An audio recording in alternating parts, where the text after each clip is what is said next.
सर्वप्रथम इथं जमलेल्या सर्वांना शिवराज्याभिषेक दिनाच्या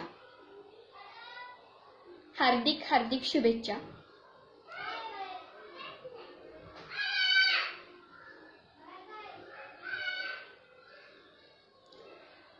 आजचा हा राज्याभिषेक दिनाचा सोहळा ज्यांच्यामुळे आपण पाहू शकलो, ज्यांच्यामुळे हिंदवी स्वराज्य ही संकल्पना उदयास आली आणि हिंदवी स्वराज्य ही संकल्पना उदयासच आली नाही तर ती सत्यात उतरण्यासाठी देखील प्रयत्न झाले, ते म्हणजे शहाजी महाराज साहेब।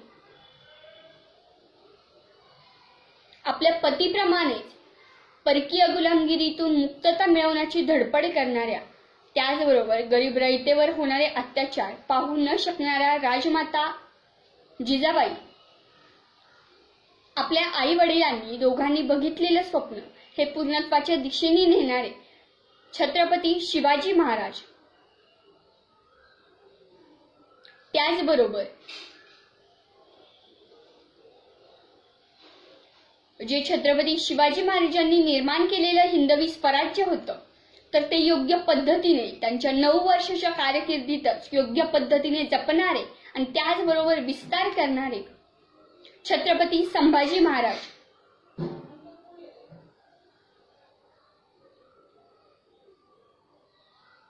त्याचबरोबर हिंदवी स्वराज्याच्या कामी प्रसंगी बलिदान देणारे तर प्रसंगी युक्तिवादाने गोष्ट सोडवणारे, युद्ध करणारे सर्व मावळे आणि हिंदवी स्वराज्याचा सर्वात मोठा आधारस्तंभ असणारे, आपल्या या महाराष्ट्राची धनदौलत अस्मिता असणारे गडकोट, या सर्वांना मानाचा मुजरा करते आणि आजच्या या लाईव्ह सेशनला सुरुवात करते।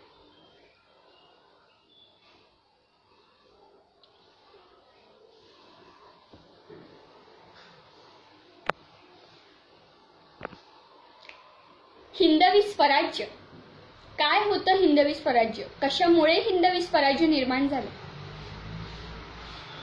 कोणी निर्माण केलं आणि कसं निर्माण केलं, हा संपूर्ण प्रवास आपल्याला आजच्या लाईव्हच्या माध्यमातून अनुभव घ्यायचा। परकीय पातशाहींच्या अन्यायाने भरडला जाणारा महाराष्ट्र आणि या महाराष्ट्रातच हे अन्याय अत्याचार न पाहू शकणारे बरेचशी घराणं होती, पण त्यातीलच महत्वाची 2 घराणी म्हणजे बुलढाणा जिल्ह्यातील सिंदखेड राजाचं जाधव घराणं आणि औरंगाबाद उर्फ छत्रपती संभाजी महाराज नगर येथील वेरूळ मधलं भोसले घराणं।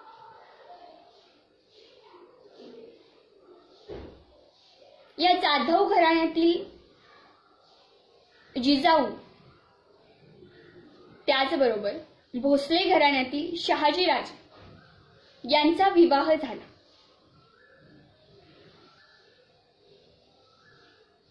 आणि या विवाहाच्या वेळेसच त्यांनी दोघांनीही मनाशी खुणगाठ बांधली की आपल्याला सध्याचं हे जे रूप आहे ते पालटवायचं, बदलून टाकायचं हा महाराष्ट्र। किती दिवस परकीय गुलामगिरीच्या चाकरीखाली राहणार, आपल्या स्वतःचं सुद्धा राज्य असायला हवंय ना। आणि याच आशावादातून निर्माण झालं ते म्हणजे स्वराज्य। हिंदवी स्वराज्य हे स्थापन होण्यासाठी सुरुवातीला शहाजी महाराज साहेब यांनी प्रयत्न केले। ते स्वतः आधी या परकीय गुलामगिरीमध्ये अडकलेले होते, या परकीय गुलामगिरीच्या हाताखाली ते काम करत होते, पण त्यातून सुद्धा रयतेचा कशा पद्धतीने फायदा होईल किंवा रयतेला कशा पद्धतीने अन्यायाला सामोरं जाता येणार नाही याचा विचार ते करत होते।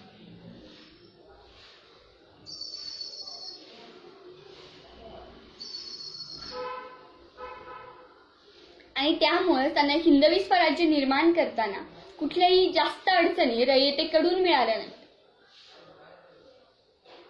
सर्वात पहिल्यांदा शहाजी महाराज साहेब यांनी हिंदवी स्वराज्य स्थापन केलं ते म्हणजे वेरूळ येथे त्यांच्या गडीमध्ये त्यांनी राजगादी स्थापन केली।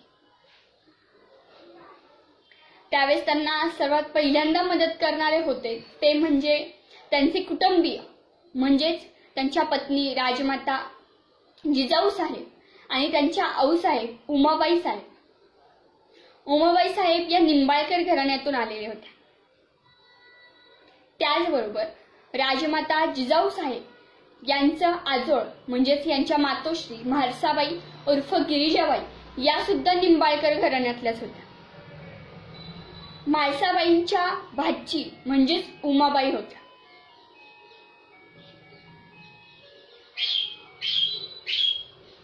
तसं पाहायला गेलं तर महाराष्ट्राच्या इतिहासातील ही तिन्ही घराणे कर्तबगार घराणी होती. रयतेसाठी राज्य करणारे, रयतेसाठी कारभार चालवणारी ही तिन्ही घराणी होती.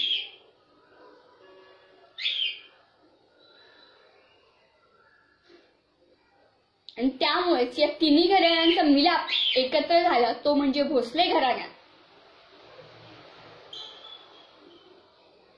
आणि हिंदवी स्वराज्य तिथं वेरूळमध्ये निर्माण झालं. सर्वात पहिल्यांदा हिंदवी स्वराज्यासाठी मिळालेले सरदार किंवा मावळे ते म्हणजे बाजी पासलकर आणि त्यानंतर मिळालेले म्हणजे सोनोपंत. हे हिंदवी स्वराज्य निर्माण झालं खरं, रयतेला त्यावेळेस आनंद देखील झाला. पण त्याच वेळेस आदिलशहाने शहाजीराजांना खलिता पाठवून त्याबद्दल खडसावलं आणि त्याचबद्दलचं निरोपाचं पत्र किंवा निरोपाचा खलिता घेऊन सोनोपंतांकडून शहाजीराजांकडून सोनोपंतांना आदिलशहाकडे रवाना करण्यात आलं. पण आदिलशहाने त्यांच्या पत्रातील मजकूर न बघता किंवा त्यांचं म्हणणं काय हे न ऐकून घेता भर दरबारात त्यांचं शिरकलम केलं आणि ते शिर भेट म्हणून शहाजीराजांना पाठवलं.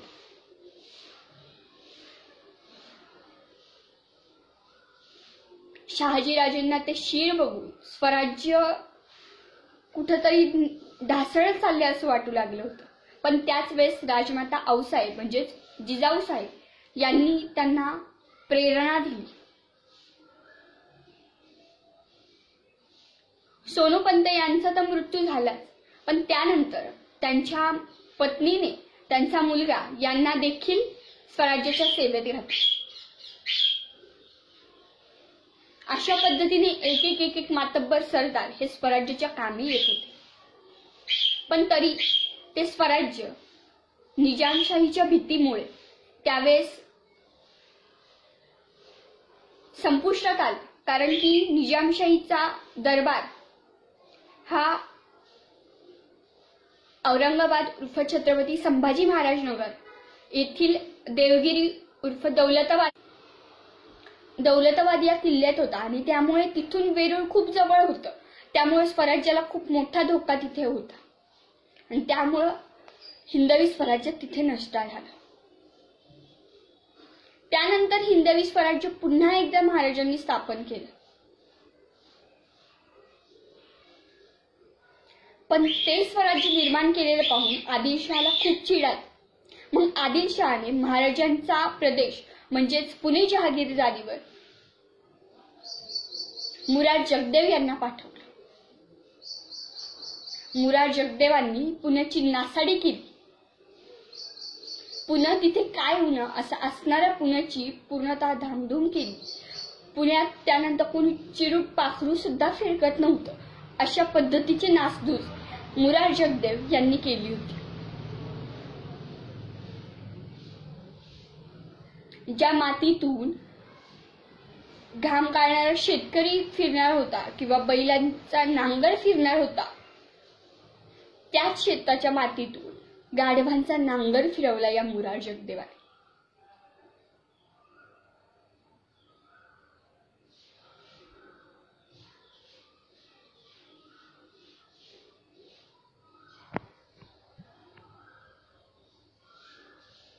आणि हा नांगर फिरवल्यामुळे शहाजी महाराज चिंतित आले. पण तसं पाहायला गेलं तर मुराद जगदेव हे बऱ्याचशा पद्धतीने शहाजी महाराजांच्या बाजूने होते. पण आदिलशहाच्या चाकरीत असल्यामुळे त्यांना तिकडचे आदेश मानणं हे कर्तव्य होतं त्यांचं. पण तशा पद्धतीत देखील बऱ्याचशा पद्धतीने ते मदत हे शहाजी राजेंना करत होते.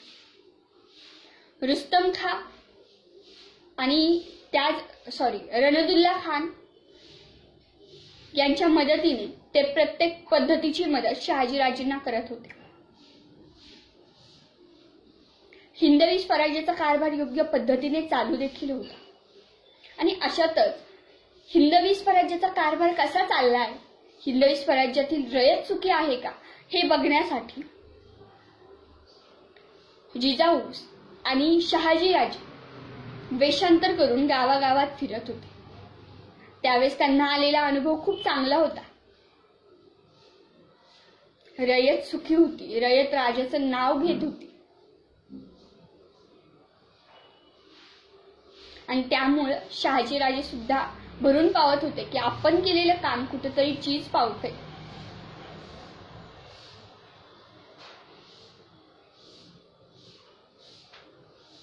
आणि अशातच चाहूल लागली ती म्हणजे छत्रपती शिवाजी महाराज यांच्या जन्माची. आता या अवघड काळात राजमाता जिजाऊ साहेबांना ठेवायचं कुठं, कारण की हिंदवी स्वराज्य स्थापन तर केलं, पण त्याचबरोबर आपण अजूनही स्थिर नव्हतो.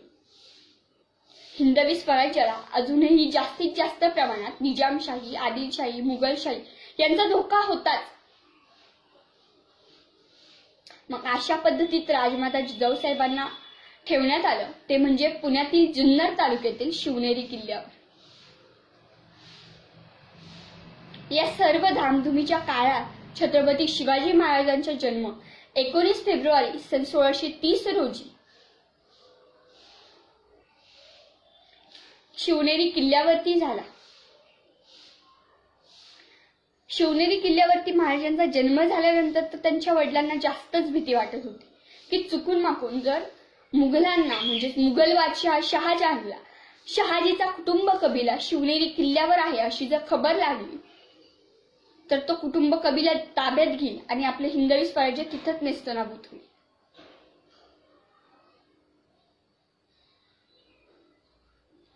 आणि या भीतीने शहाजीराजेंनी शहाजहान जो दख्खनमध्ये येणार होता तर त्याच्या विरुद्ध शह देण्यासाठी विजापूरच्या आदिलशहाची आणि त्याचबरोबर देवगिरीच्या निजामशाहीची मदत घेतली.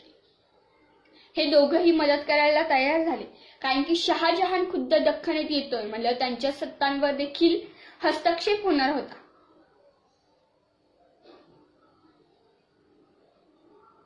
त्यामुळे त्यांनी शहाजीराजांसोबत हातमिळवणी केली.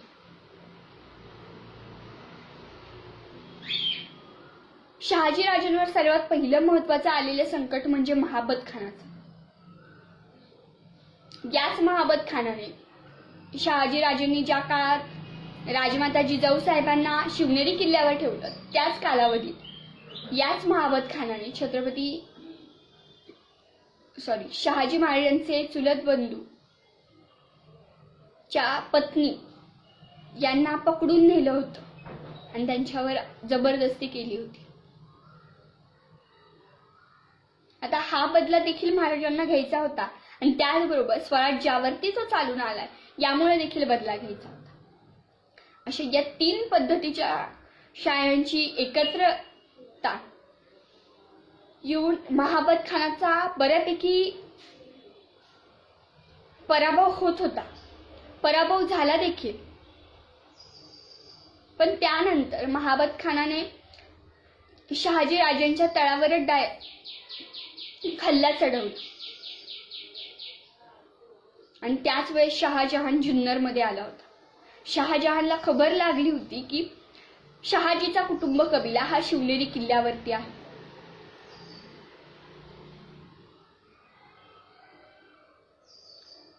महाबत खानाने शहाजीराजांच्या तळावरती हल्ला केला.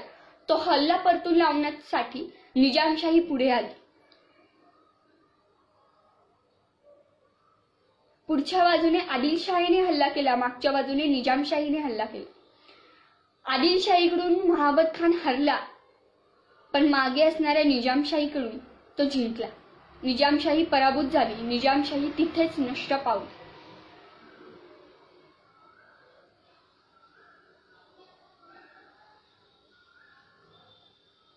कारण निजामशाहीचा त्यावेळेस कोणी वारस होता असं कोणालाच माहित नव्हतं. आणि निजामशाहीचा बादशाह जो होता तो मरण पावला.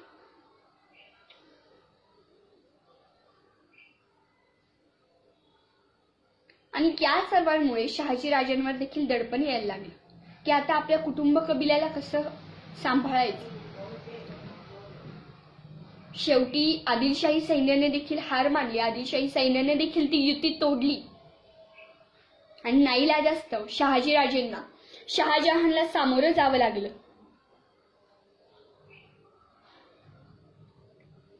हिंदवी स्वराज्याचा बेत हा तिथंच हाणून पाडावा लागला. कारण त्यावेळेस त्यांना त्यांच्या कुटुंब कबिल्याची सुरक्षा महत्वाची होती.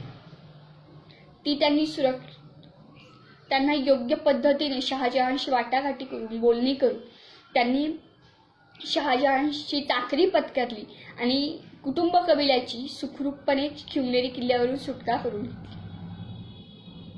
या शिवनेरी किल्ल्यावरून सुटका झाल्यावर ते गेले कुठे? तर ते गेले शहागड उर्फ पेमगिरी या किल्ल्यावर. बराचसा काळ ते पेमगिरी या किल्ल्यावरून कारभार बघत होते आणि असंच असताना त्यांना चाहूल लागली की निजामशाहीचा एक वारस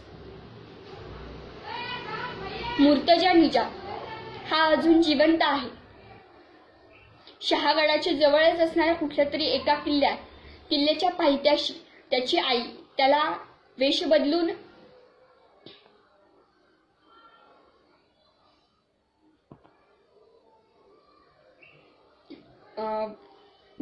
ते तिथं फिरत होते. कारण जर कोणाला जरी सुगावा लागला तर याची हत्या करण्यात येईल अशी भीती त्या राणीला वाटू लागली होती. मग महाराजांनी ठरवलं की आपल्याला स्वराज्य निर्माण करता येत नाहीये तर आपण निजामशाही तयार करूया. जी बरखास्त झालेली निजामशाही ती पुन्हा अंमलात आणूया आणि त्यातून आपला राज्यकारभार चालवूया आणि मग त्याला हिंदवी स्वराज्य नाव देऊ. या दृष्टीने त्यांनी प्रयत्न देखील केले. पण त्याच वेळेस विजापूरच्या दिशेने मुघल बादशहाने सैन्य सोडलं आणि विजापूरच्या आदिलशहाने शहाजीराजेंना मदत मागितली. शहाजीराजेंना तिकडे जावं लागलं आणि त्याच वेळेस जिजाऊ साहेबांना खबर मिळाली की जो जुना निजामशाहीचा वजीर होता फत्ते खान तर त्याला देखील सुगावा लागलाय की निजामशाहीचा कोणीतरी वारस जिवंत आहे आणि तो पेमगिरीच्या आसपासच कुठेतरी. त्यामुळे तो सुद्धा मागावर होता. अशा परिस्थितीत राजमाता जिजाऊ साहेबांनी स्वतःचा जीव धोक्यात घालून तिथून त्या मुर्तजा निजामची सुटका केली आणि त्याला शहागडावरती घेऊन आल्या. हे काम सुद्धा सोपं नव्हतं. त्यात सुद्धा त्यांना बऱ्याचदा शत्रूला सामोरं जावं लागलं, तलवार हाती घ्यावी लागली. पण तरी देखील त्यांनी प्रयत्न खूप चांगला केला आणि तो प्रयत्न यशस्वी देखील झाला. त्यानंतर सुवर्ण सिंहासन सजलं. हिंदवी स्वराज्याच्या दृष्टीने पहिलं पाऊल उचललं गेलं ते म्हणजे निजामशाही स्थापन करू. किल्ले शहागड या ठिकाणी शहाजीराजेंच्या मांडीवर मुर्तजा निजामशहाला बसवून त्याने स्वतःचा राज्याभिषेक करून घेतला. मुर्तजा निजाम हा वयाने लहान असल्या कारणाने सर्व कारभार शहाजीराजेच बघत होते. पण पुन्हा मुघल बादशहाच्या हल्ल्यामुळे ती निजामशाही देखील बरखास्त झाली.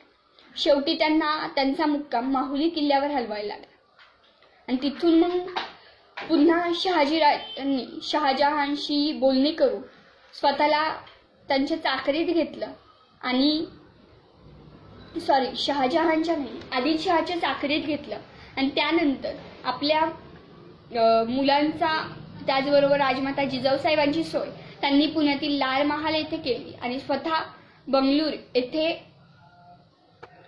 वास्तव्यास गेले. त्यानंतर काही वर्षांनी बंगलोर येथील सुव्यवस्था झाल्यानंतर राजमाता आऊसाहेब आणि शिवाजीराजे यांना देखील त्यांनी बंगळूरमध्ये बोलवून घेतलं. काही दिवस तिथं त्यांचं शिक्षण झालं आणि त्यानंतर पुन्हा त्यांची रवानगी लाल महालात करण्यात आली. त्यावेळेस पुणे जहागीरदारीची व्यवस्था दादाजी कोंडदेव हे बघत होते. हा कारभार ते सिंहगडावरून पाहत होते. छत्रपती शिवाजी महाराजांना स्वराज्य स्थापनेची स्फूर्ती कुठून मिळाली ती म्हणजे राजमाता जिजाऊ साहेबांकडून. राजमाता जिजाऊ साहेबांकडे असणारे देशाभिमान, करारीपणा, धैर्य या गुणांमुळे स्वराज्य स्थापनेची स्फूर्ती महाराजांना मिळाली.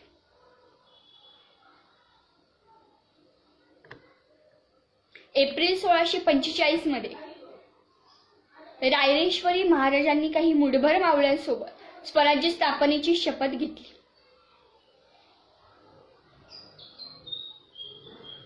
ही स्वराज्य स्थापनेची शपथ घेतली त्यावेळेस त्यांच्या जवळ मुठभर मावळे होते, पण ते देखील खंबीर मावळे होते. त्यांना एक एक मावळे येऊन मिळत होते. त्यातील महत्वाची मावळे म्हणजे कान्होजी जेधे, नेताजी पालकर, तानाजी मालुसरे, येसाजी कंक, बाजी पासलकर, बाजी प्रभू देशपांडे. छत्रपती शिवाजी महाराजांचे एकूण 8 विवाह झाले होते. हे 8 विवाह होण्यामागचा हेतू असा की जे मराठी घराणे परकीय गुलामगिरीत विभागली गेली तर ती एकत्र आणण्याचा प्रयत्न या विवाहाच्या माध्यमातून होणार होता.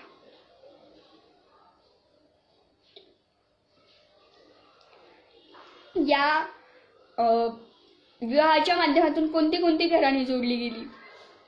निंबाळकर, मोहिते, पालकर, गायकवाड, जाधव, शिर्के, विचारे, इंगळे ही घराणं या लग्नांच्या माध्यमातून जोडली गेली. निंबाळकर घराण्याच्या सईबाई तर सोयराबाई मोहिते घराण्याच्या, पालकर घराण्याच्या पुतळा राणी साहेब तर गायकवाड घराण्याच्या सखा राणी साहेब, काशीबाई साहेब जाधव घराण्यातील तर शिर्के घराण्यातील सगुणाबाई साहेब, विचारे घराण्याच्या लक्ष्मीबाई साहेब तर इंगळे घराण्यातील गुणवंताबाई साहेब. यातील सईबाई राणी साहेब यांना सखूबाई, राणूअक्का ताईसाहेब, त्याचबरोबर अंबिका ताईसाहेब अशा 3 कन्या आणि त्याचबरोबर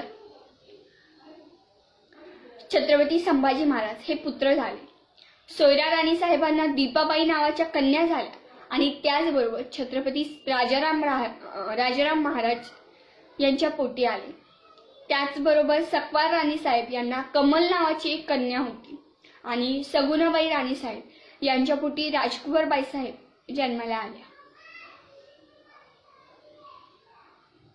त्यातील सखूबाई ताईसाहेबांचा विवाह हा निंबाळकर घराण्यात झाला. राणोक्का ताईसाहेबांचा विवाह हा जाधवराव घराण्याशी झाला. अंबिका ताईसाहेबांचा विवाह हा महाडिक घराण्याशी झाला. राजकुंवर ताईसाहेबांचा विवाह हा शिर्के घराण्याशी झाला.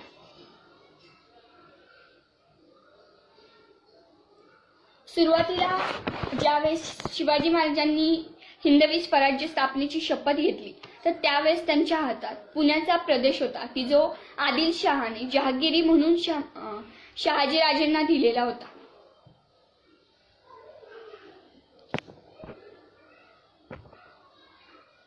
पण त्यातील जे किल्ले होते तर ते आपल्या ताब्यात नव्हते. मग महाराजांनी हळूहळू किल्ले घ्यायला सुरुवात केली आणि त्याचबरोबर ते किल्ले घ्यायला सुरुवात केल्या आदिलशहाची तशी पत्रे यायला लागली महाराजांकडे. मग महाराजांनी देखील त्यांना योग्य पद्धतीने उत्तर दिले की जे किल्ले घेतले ते विजापूरकर आदिलशहाच्या राज्याच्या सुरक्षेसाठीच घेतले. ही भूमिका त्यांनी त्या ठिकाणी स्पष्ट केली. बरेचसे किल्ले घेतले. किल्ले घेता घेता त्यांनी सिंहगड घेतला आणि आदिलशहाला शह बसला. या शहामुळे आदिलशहाने शहाजीराजेंना कैद केलं, ते म्हणजे सन 1648 मध्ये.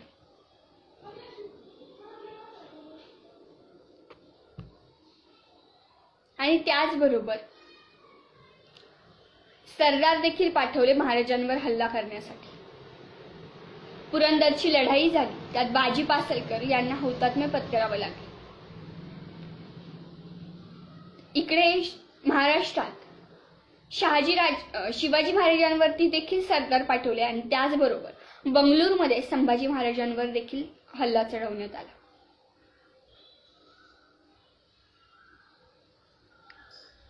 पण शेवटी किल्ला आदिलशाहीला परत देऊन शिवाजी महाराजांनी शहाजीराजेंची सुटका सन 1649 रोजी करून घेतली. त्यानंतर पुरंदर हा किल्ला सन 1654 मध्ये महादजी निळकंठराव यांच्या मुलाकडून महाराजांनी जिंकून घेतला. त्याचबरोबर सन 1656 मध्ये जावळी जिंकून घेतली. ही जावळी जिंकून घेणं खूप अवघड काम होतं, कारण जावळीचा शासनकर्ता चंद्रराव मोरे हा जावळी देतच नव्हता.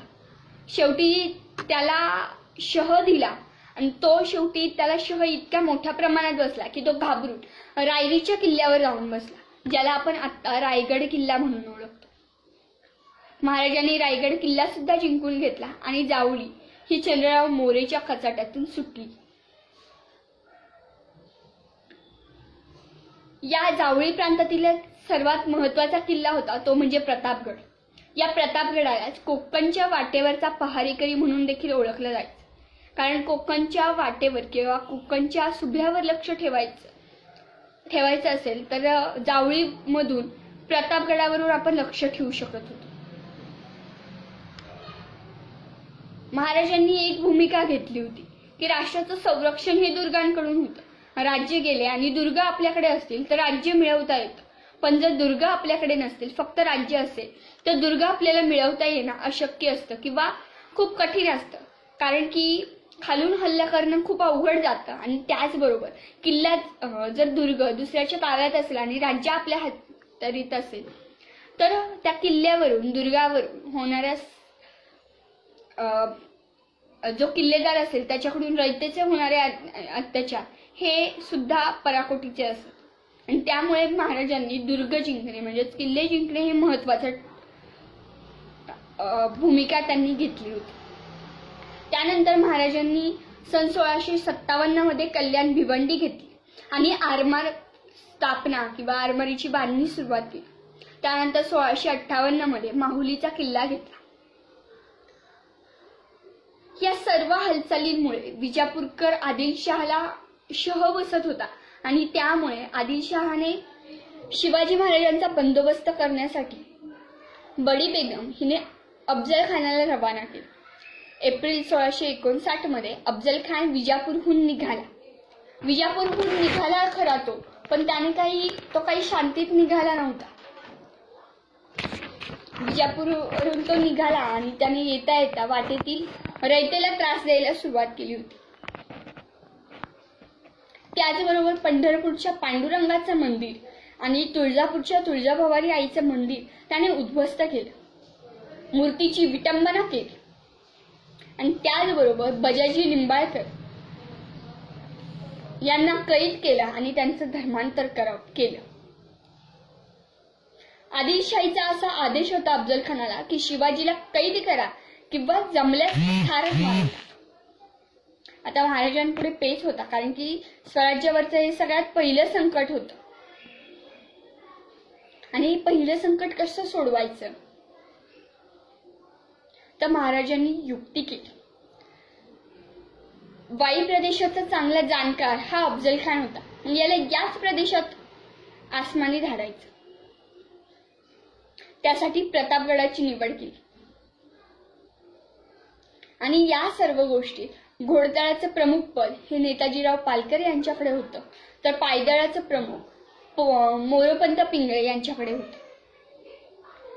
शिवाजी महाराजांनी खानाच्या भेटीसाठी शानदार शामियाना प्रतापगडाच्या पायथ्याशी बांधला नव्हे तर उभारला आणि या शामियानात खान हसत हसत आला की त्याला वाटलं आपण या भेटीतच शिवाजीचा बिमोड करू, शिवाजीला ठार मारून टाकू. या भेटीच्या काही अटी होत्या, त्या म्हणजे शामियाना बाहेर 10 अंगरक्षक ठेवायचे, आत फक्त 2 रक्षक आणि प्रत्येकाचे वकील असतील आणि इतर सैन्य गडापासून दूरच ठेवायचे. या भेटीत छत्रपती शिवाजी महाराजांचे वकील म्हणून पंताजी गोपीनाथ हे होते, तर त्याचबरोबर अफजल खानाचा वकील म्हणून कृष्णाजी भास्कर हे होते. 10 नोव्हेंबर 1659 रोजी अफजल खान आणि शिवाजी महाराज यांची भेट झाली. अफजल खानाने भेट देण्याच्या बहाण्याने गळा भेट घेतली आणि त्याच वेळेस आपल्या बगलेत महाराजांची मान दाबून तो महाराजांना मारण्याचा प्रयत्न करत होता. आणि अशाच अवस्थेत त्याचबरोबर त्याने बिचवा देखील खुपसून वार करायचा प्रयत्न केला, पण महाराजांनी अंगात चिलखत घातलेलं असल्यामुळे महाराज सुदैवाने बचावले.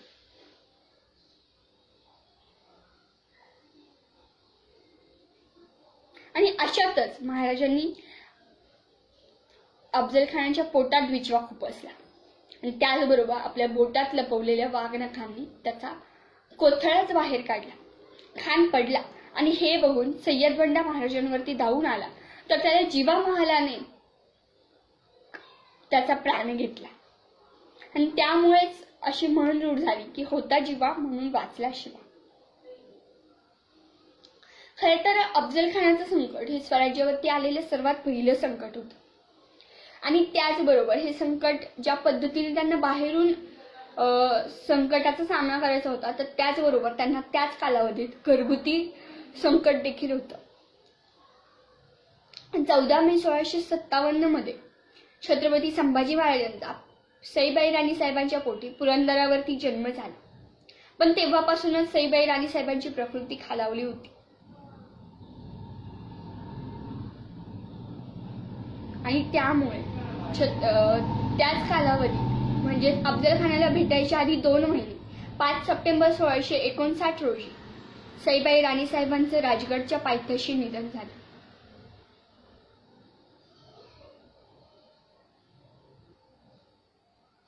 असं असताना देखील महाराज अफजल खानाला भेटायला गेले आणि अफजल खानाचा योग्य पद्धतीने कोठडा बाहेर काढला.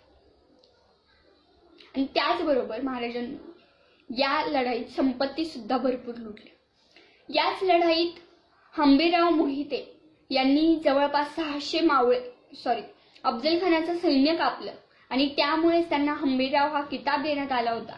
आणि त्याचबरोबर त्यांच्या तलवारीवर 6 चांदण्या कोरण्यात आल्या होत्या. त्यावेळेसची अशी पद्धत होती की कोणी जर एका लढाईत 100 मावळे सैन्य मारलं तर त्याच्या तलवारीवर 1 चांदणे कोरलं जायचं. तर अशा पद्धतीने हंबीररावांनी एकाच लढाईत 600 गनिम कापले होते, त्यामुळे त्यांच्या तलवारीवर 6 चांदण्या होत्या. या संकटाच्या कालावधीत महाराजांनी दाखवलेले कोणते गुण महत्वाचे होते तर ते म्हणजे लष्करी डावपेच, सैन्याची हालचाल, व्यूहरचना, रणांगणातील अचूक निवड, प्रसंगावधान, धैर्य, सावधपणा, धाडस. हे संकट तर गेलं. आता यानंतर सन 1659 रोजी महाराजांनी पन्हाळा किल्ला ताब्यात घेतला. मग विजापूरकरांनी सिद्धी जोहरला कर्नूल प्रांताहून निरोप पाठवला आणि त्याला दख्खनेत पाठवलं, म्हणजे आपल्या महाराष्ट्रावरती चाल करून पाठवलं. आणि त्याच वेळेस महाराजांना शह देण्यासाठी मोगलांकडून शाहिस्ते खान सन 1660 मध्ये औरंगाबादेत आला. दोन्हीकडून एकाच वेळेस महाराजांना कोंडीत पकडायचा प्रयत्न झाला. शाहिस्ते खान आला तर त्याने पुण्यात येताना पुण्याचा चाकणचा किल्ला म्हणजे संग्रामदुर्ग या किल्ल्याला वेढा दिला. पण तिथे देखील त्या किल्ल्याला देखील योग्य पद्धतीने निकराचा लढा फिरंगोजी नरसाळा या किल्लेदारांच्या प्रतिनिधित्वाने 3 महिने जवळपास तो किल्ला झुंजता ठेवला. पण शेवटी शाहिस्ते खानाच्या सैन्यापुढे महाराजांच्या सैन्याने हार मानली आणि तब्बल 3 महिन्यांनी हा किल्ला मुघलांच्या ताब्यात गेला. इकडे महाराष्ट्र पन्हाळ्याच्या वेढ्यात अडकले. गडावरची शिबंदी संपत आलेली आणि त्याचबरोबर राजगडावरून येणारी शिबंदी देखील गडावरती पोहोचायला मार्ग नव्हता, कारण सिद्धी जोहरने अत्यंत कडक पद्धतीचा पहारा दिलेला होता. पावसाळ्यात हा पहारा थोडासा सही झाला होता, पण तरी देखील शिबंदी ही गडावर पोहोचत नव्हती. मग याच्यातच महाराजांनी ठरवलं की गड सोडायचा कुठल्याही परिस्थितीत. महाराजांनी सिद्धी जोहरला खलिदा पाठवला की आम्ही तुमच्या भेटीस येत आहोत. खरं तर त्यांनी भेटीला शिवा काशीद यांना पाठवलं. त्यांचा महाराजांसारखा पेहराव करून शिवा काशीद मृत्यूच्या दाढेत गेले. 13 जुलै 1660 मध्ये महाराजांनी पन्हाळा किल्ला सोडला. पन्हाळा किल्ला सोडून ते विशाळगडाकडे रवाना व्हायला लागले. विशाळगडाकडे रवाना होत असताना मागून सिद्धी जोहरच्या सैन्याला शिवा काशीद हे खरे शिवाजी महाराज नसून खोटे रूप घेतलेले शिवाजी महाराज आहेत असा सुगावा लागला आणि त्यांनी शिवा काशीद यांना मारून टाकलं. आणि त्याचबरोबर सिद्धी जोहरने आपलं सैन्य विशाळगडाच्या दिशेने पाठवलं. महाराजांसोबत त्यावेळेस खूप कमी मावळे होते, पण बाजीप्रभू देशपांडेंनी महाराजांना विनंती केली की महाराज तुम्ही विशाळगडावरती पोहोचा, तुमचा जीव वाचणं महत्वाचं आहे. लाख मेले तरी चालतील, पण लाखांचा पोशिंदा जगायला हवाय.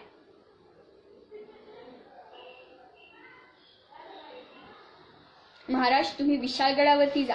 विशाळगडावरती पोहोचल्यावर तुम्ही तोफांचे 3 बार द्या, तोपर्यंत आम्ही गनिम इथे तोफवून धरतो.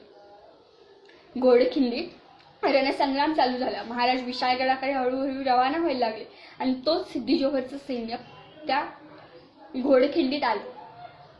बाजीप्रभू देशपांडे आणि त्यांचे बंधू फुलाजी प्रभू देशपांडे यांनी पराक्रमाची शर्त केली. जोपर्यंत तोफेचे आवाज येत नाही तोपर्यंत गनिम खिंडीतच अडवून धरला. बाजीप्रभूंच्या अंगात थोडी सुद्धा ताकद शिल्लक राहिली नसेल, पण तरी देखील ते लढत होते. आणि शेवटी महाराज विशाळगडावरती पोहोचले. महाराजांनी 3 तोफेचे बार दिले आणि हा सुगावा किंवा हा संदेश बाजीप्रभूंपर्यंत पोहोचला आणि बाजीप्रभूंनी प्राण सोडले. महाराज सुखरूपपणे विशाळगडावरती पोहोचले ते म्हणजे बाजीप्रभूंमुळे. यानंतर महाराजांनी शाहिस्तेखानावरती हल्ला केला लाल महालात. प्रत्येक प्रसंग जर डिटेलमध्ये तुमच्या समोर मांडायचा म्हणलं तर खूप वेळ जाईल आणि जास्त वेळ तुमचाही घेणं योग्य वाटत नाही आजच्या दिवशी. 5 एप्रिल 1663 मध्ये महाराजांनी शाहिस्तेखानावरती हल्ला चढवला. त्याआधी 1661 मध्ये महाराजांनी कार्तलब खानाची उंबरखिंडीत फजिती केली. 6 जानेवारी ते 9 जानेवारी 1664 मध्ये महाराजांनी इनायत खान प्रमुख असणाऱ्या सुरतेची लूट केली. सुरत हे त्या काळचं सर्वात संपन्न शहर मानलं जायचं. या सुरतेच्या लुटीत महाराजांनी जवळपास 1 कोटी संपत्ती गोळा केली होती. आणि याच नंतर काही दिवसांनी म्हणजे 23 जानेवारी 1674 रोजी शिवाजी महाराजांचे वडील शहाजी महाराज साहेब यांचा मृत्यू झाला. यानंतर 1657 मध्ये सुरू केलेल्या कल्याण भिवंडी येथील आरमाराचा विस्तार महाराजांनी या सुरत लुटेतून आलेल्या खजिन्यातून सिंधुदुर्ग किल्ला बांधून केला. त्यानंतर पुरंदरचा तह झाला. 1665 मध्ये मिर्झा राजे जयसिंग पुण्यात आला. त्यांनी एप्रिल 1665 मध्ये रुद्रमाळ उर्फ वज्रगड हा पुरंदरचा जोड किल्ला ताब्यात घेतला. पण शेवटी महाराजांनी तह करायचं ठरवलं. 11 जून 1665 मध्ये पुरंदरचा तह झाला.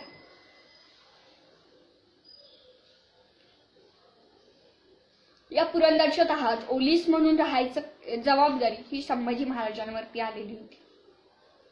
याच नंतर काही दिवसात म्हणजे जानेवारी 1666 मध्ये नेताजीराव पालकर यांना पन्हाळा किल्ला घेण्यासाठी महाराजांनी पाठवलं. पण थोडंसं वेळेचं नियोजन चुकलं आणि नेताजीराव पालकर या लढाईत अयशस्वी झाले. यामुळे महाराज चिडले आणि शेवटी नेताजीराव पालकर हे आदिलशहाच्या चाकरीत गेले आणि तिथे त्यांचं धर्मांतर करण्यात आलं आणि त्यांचं नवीन नाव होतं मोहम्मद कुली खान. जो पुरंदरचा तह झाला त्या तहानंतर औरंगजेबाने मिर्झा राजे जयसिंग यांच्याकडे निरोप पाठवला की शिवाजीला आमच्या दरबारात पाठवा, दरबारात हजर करा. मग महाराज निघाले. मार्च 1666 मध्ये महाराज आग्रा भेटीला निघाले. 12 मे 1666 रोजी महाराज आग्र्यामध्ये पोहोचले. पण आग्र्यात देखील त्यांचे योग्य पद्धतीने मान सन्मान झाला नाही. त्यामुळे महाराज तिथेच कळाले आणि पुन्हा आपल्या मुक्कामाच्या ठिकाणी येऊन राहिले. पण महाराज तिथे त्याच्या दरबारात कळाले ही गोष्ट औरंगजेबाला आवडली नाही. त्यामुळे औरंगजेबाने महाराजांभोवतीचे असणारे पहारे वाढवले. पण तरी देखील महाराज युक्तिवाद करून तिथून निघून आले आणि 20 नोव्हेंबर 1666 मध्ये महाराज राजगड पोहोचले. हिंदवी स्वराज्याची पहिली राजधानी ही पुण्यातील राजगड किल्ला हा होता. त्यानंतर या आग्रा भेटीनंतर महाराजांनी अनेकशे लढाया केल्या. त्याचबरोबर बरेचशा मंदिरांचा जीर्णोद्धार केला. त्यातीलच एक म्हणजे 1668 साली गोव्यातील नार्वे येथील सप्तकोटीश्वराच्या मंदिराचा महाराजांनी जीर्णोद्धार केला. त्यानंतर एप्रिल 1669 साली महाराजांनी पहिल्यांदा जंजिऱ्याला वेढा दिला. पण जंजिरा किल्ला जर महाराजांनी जिंकला तर समुद्रावरती महाराजांचं अस्तित्व निर्माण होईल, अंमल बसेल आणि या भीतीने आदिलशाही, मुघलशाही, पोर्तुगीज हे सर्वजण सिद्धीला मदत करत होते.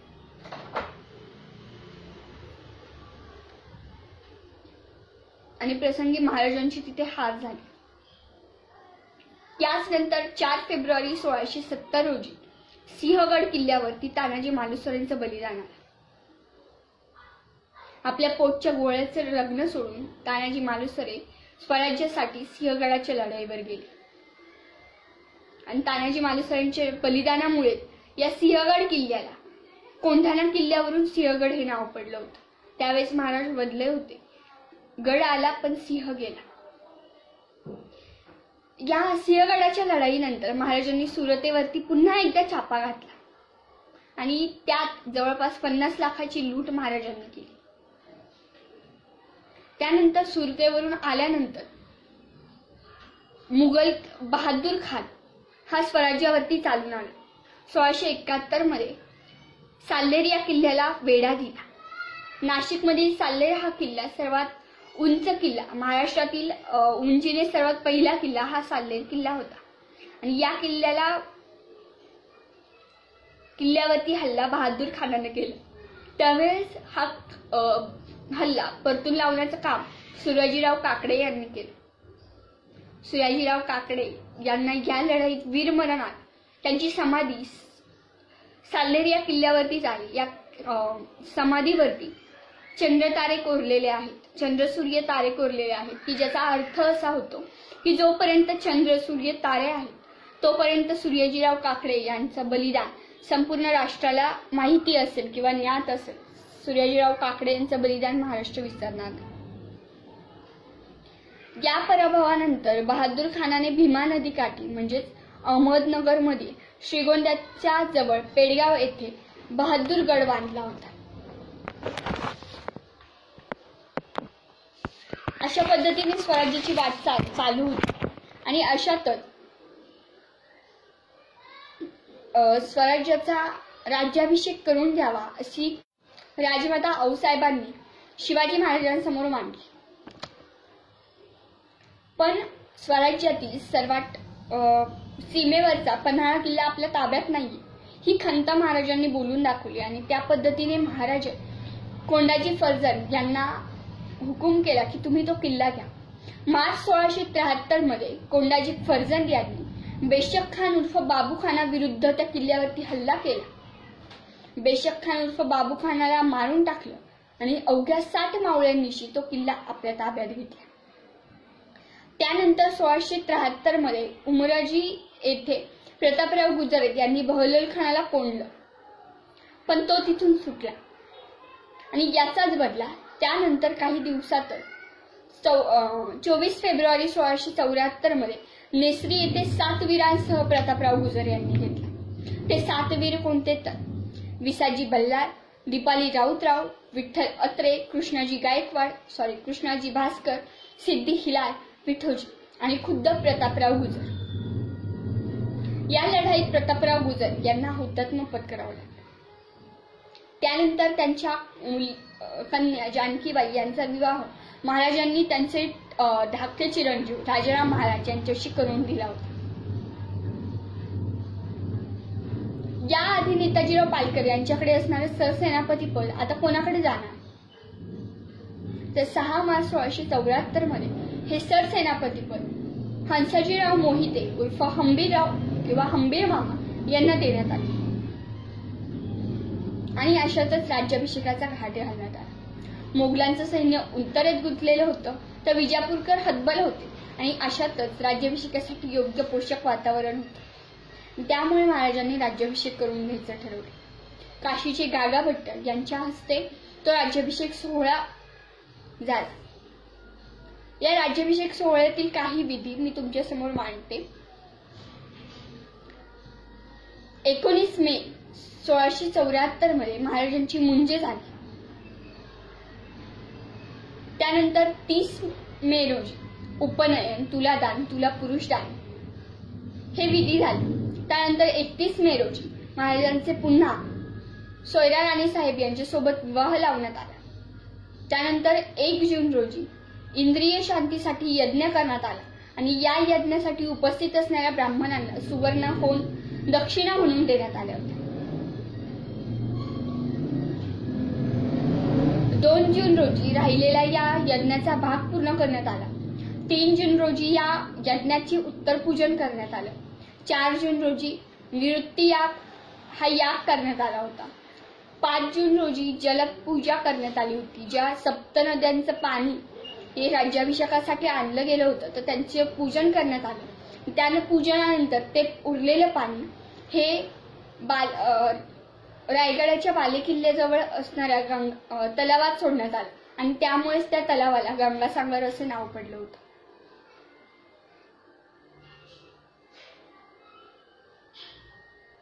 5 जूनच्या सायंकाळपासूनच राज्याभिषेक विधींना सुरुवात झाली होती. महाराजांचं स्नान, त्याचबरोबर 4 ते 5 वेळा महाराजांचे अभिषेक झाले. दिनांक 6 जून 1674 रोजी महाराजांचा राज्याभिषेक झाला.